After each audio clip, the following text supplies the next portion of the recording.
তাড়াতাড়ি করো, দ্রুত পা চালাও, হাঁটো হাঁটো, তাড়াতাড়ি দ্রুত পা চালাও, হাঁটো, জলদি করো, যাও যাও যাও। তাদের কোথায় নিয়ে যাওয়া হচ্ছে? মোটা তাজাগুলোকে গ্ল্যাডিয়েটরের জন্য, আর শুকনোগুলোকে সিংহের খাঁচার জন্য। দারুণ নাটক হবে। আর বানু তো জানেনি সম্রাট বেশ বিনোদন প্রিয়।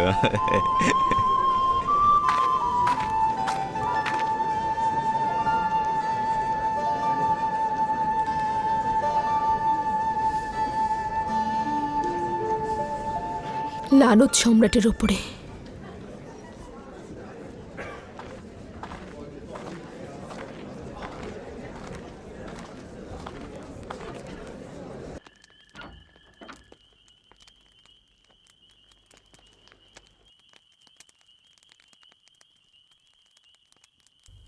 তার মানে আমরা বসে বসে আমাদের তিনই ভাইদের কতলের সাক্ষী হতে থাকব?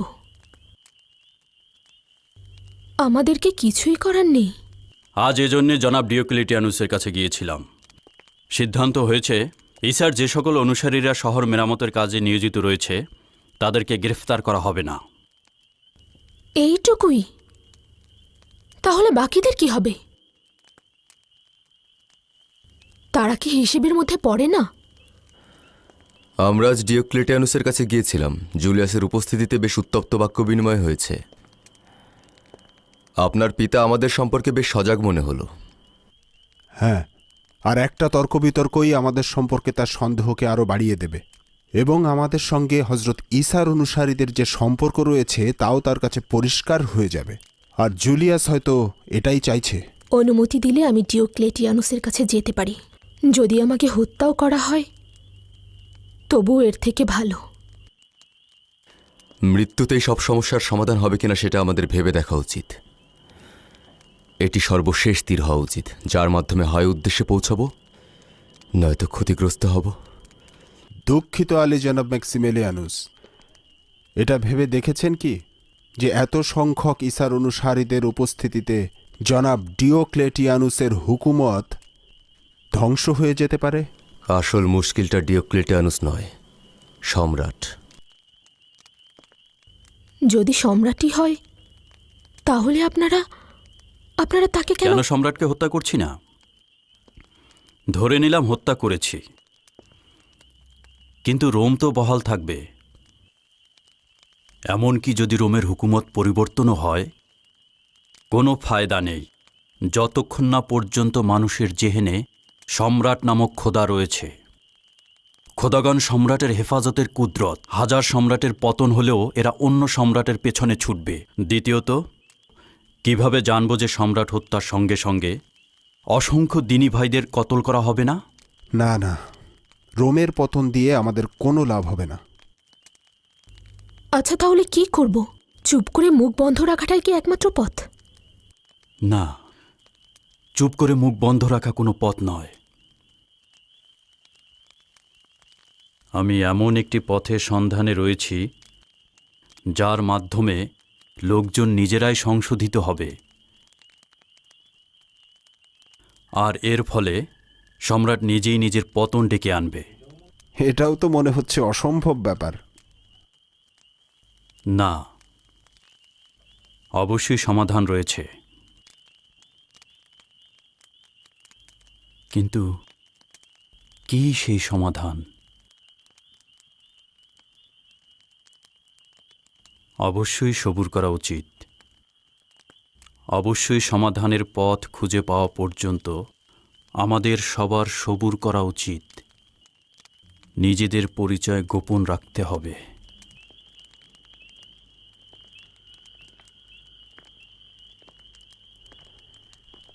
শুভরাত্রি বানু। শুভরাত্রি। শুভরাত্রি বানু হেলেন। শুভরাত্রি। তোমাদের কাছে চাওয়া হচ্ছে এই সময় কিছু একটা চিন্তা করো। সম্ভবত কোনো একটা উপায় বা পথ খুঁজে পাবে। হজরত ঈসা মসিহের অনুসারীরা এখন ভয়ঙ্কর ও দুঃসহ একটি সময়ের মধ্য দিয়ে যাচ্ছে। ঠিক আছে, অবশ্যই। তোমাদের সঙ্গে আগামীকাল আবারও দেখা হবে। আগামীকাল পর্যন্ত অপেক্ষায় রইলাম।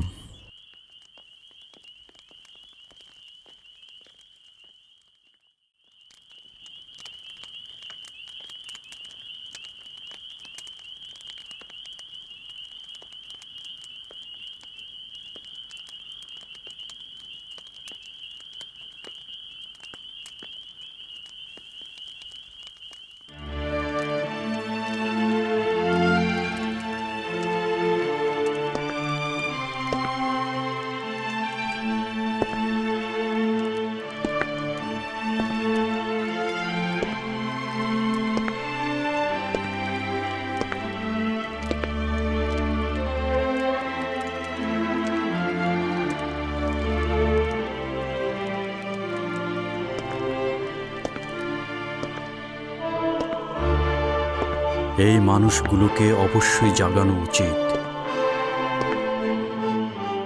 তাদের অবশ্যই জানানো উচিত যে পাথরের তৈরি খোদা ও আত্মাহীন প্রাণীর কোনো মূল্য নেই।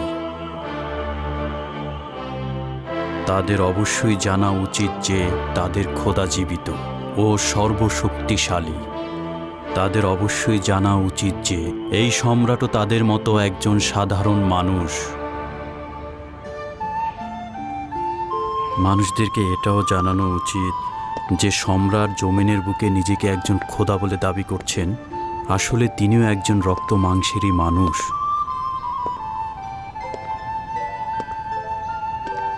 মানুষ যদি সম্রাটের এই দুর্বলতা জানত, তবে নিঃসন্দেহে একক ও অদ্বিতীয় খোদার সন্ধানে ছুটে বেড়াত। কিন্তু জানি না এই জনগণকে কিভাবে সচেতন করব।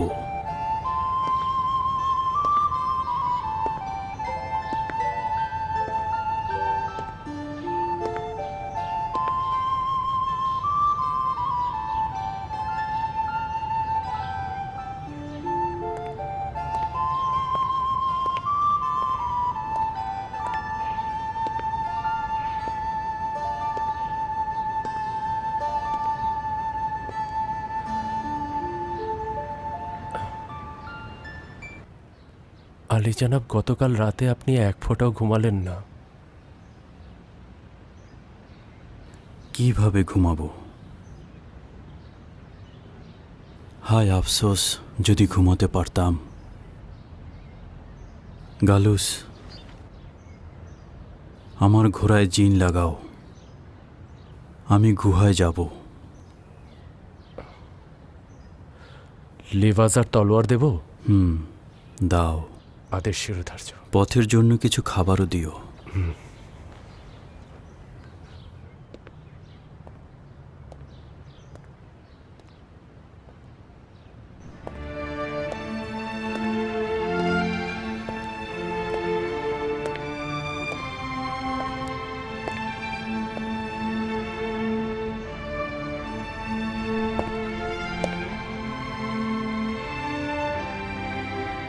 আবারও ইবাদতের জন্য সেই জায়গায় যাচ্ছেন? আমার কি জানা উচিত নয় কোথায় সেই ইবাদতখানা? কি পার্থক্য তাতে? এই তো কাছেই সেই জায়গা।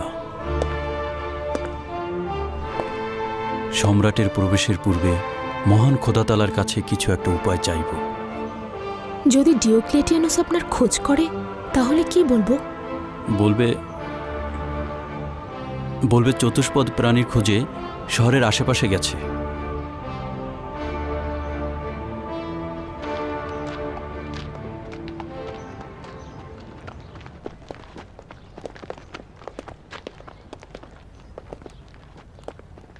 আলী জানাব, গ্রহণ করুন।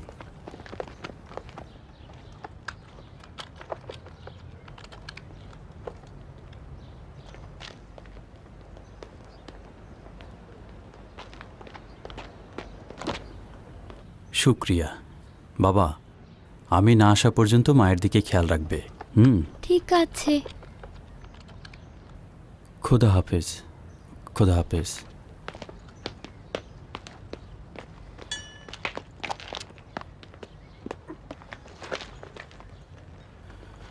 খোদা হাফেজ গালুস। খোদা আপনার সহায় হন। নিজের দিকে লক্ষ্য রাখবেন আলী জানাব।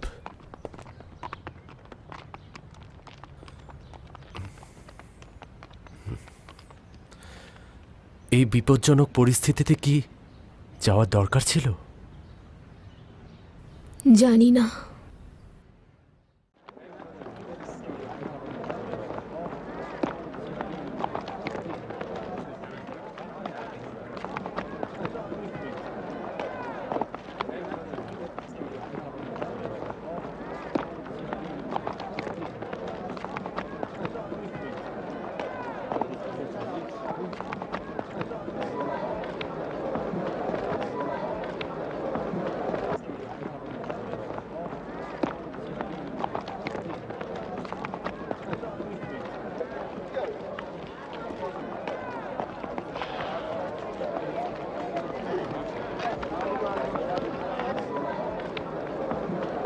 তুমি কি কিছু কিনবে?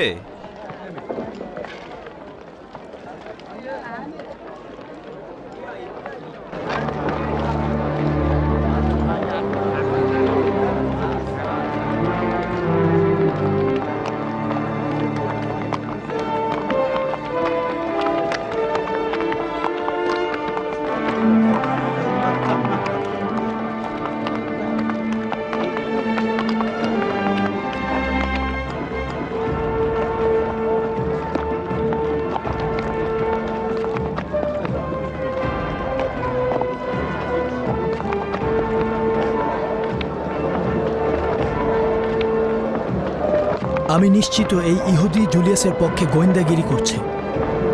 মনে হচ্ছে ম্যাক্সিমিলিয়ানুসকে অনুসরণ করছে।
হে পরওয়ারদিগার, মহান রাব্বুল আলামিন, তোমার পয়গম্বর হজরত ঈসা ও তার মাতা হজরত মরিয়মের বদৌলতে আমার সমস্ত ভুল ত্রুটি ক্ষমা করে দাও।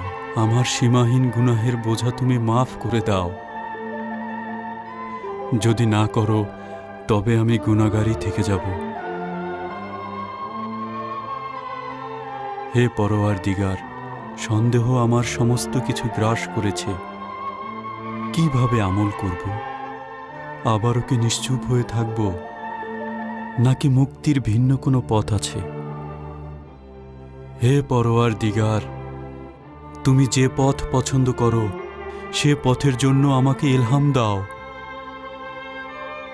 এখনো পর্যন্ত তুমি আমাকে ও আমার বন্ধুদেরকে সাহায্য করেছ। এখনো তোমার রহমতের দরিয়া থেকে বিচ্যুত করো নাই। হে পরোয়ার দিগার, জুলুমবাজরা সর্বত্র আধিপত্য বিস্তার করছে। জুলুমের এই আধিপত্য ও শান শওকত কখন শেষ হবে?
আস্তে আস্তে আস্তে আস্তে, সতর্ক সতর্ক সতর্ক, আস্তে আস্তে আস্তে আস্তে। আপাতত সবুর করা ছাড়া কোনো উপায় নেই। এই তোমাদের বলছি, মাচাটা ওইদিকে রাখো। এই কর্ম সম্পাদনের জন্য বড় ধরনের চিন্তা ভাবনা আর সংকল্পের প্রয়োজন।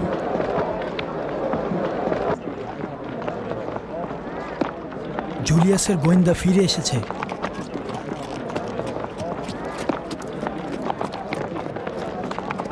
ডিনেসিউস, দেখো তো ওর কাছ থেকে কোনো তথ্য আদায় করা যায় কিনা।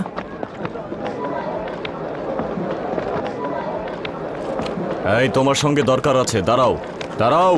আমার সঙ্গে জানাব? হ্যাঁ, তোমার সঙ্গেই। কিন্তু জানাব, আমার কাজ রয়েছে। তার মানে তুমি আমার ফরমান অস্বীকার করতে চাইছো? না জানাব, কি বলছেন? আসলে আমি প্রথমে আপনাকে খেয়াল করিনি। আমি দেখেছি তুমি ম্যাক্সিমিলিয়ানুসের পেছনে পেছনে যাচ্ছিলে। না জানাব, আমি আসলে শহরের বাইরে একটা জরুরি কাজে গিয়েছিলাম। অস্বীকার করে কোনো ফায়দা নেই। আমরাও ম্যাক্সিমিলিয়ানুসের খেয়ানতের তথ্য প্রমাণ চাচ্ছিলাম। তুমিও তো মনে হয় সেই কাজে গিয়েছিলে, তাই না? আমি আসলে জনাব জুলিয়াসের পক্ষ থেকে তার প্রতিনিধি হয়ে ওনাকে অনুসরণ করছিলাম। তুমি একজনের কাছ থেকে হাদিয়া নেয়ার বদলে দুজনের কাছ থেকে হাদিয়া পেতে পারো। সমস্যা কোনো? সমস্যা? কিসের সমস্যা? কোনো সমস্যা নেই, বলছি, সব বলছি। তাকে অঞ্জুলুস পর্বত পর্যন্ত অনুসরণ করেছি। অঞ্জলুস? হ্যাঁ জনাব, ফিলাডেলফিয়ার নিকটেই এই পর্বতটি অবস্থিত। সে সেখানে একটি গুহায় প্রবেশ করলো। আমি আমার নিজের কানে শুনেছি আলী জনাব, সে সেখানে বসে দোয়া করছিল আর ঈসা মসির কথা বলছিল। সে বলছিল যে, আসতে বলো। সে কি বলছিল? এক অদ্বিতীয় খোদার কথা। হ্যাঁ, আস্তে। খ্রিস্টানরা সর্বত্র রয়েছে। যদি তার কান পর্যন্ত পৌঁছায়, তবে পাখি যেমন খাঁচা থেকে উড়ে যাবে, তেমনি তোমার জানও যাবে। সাবধান। আচ্ছা, তাহলে এখন আপনি আমাকে বলুন আমার কি আসতে বলো।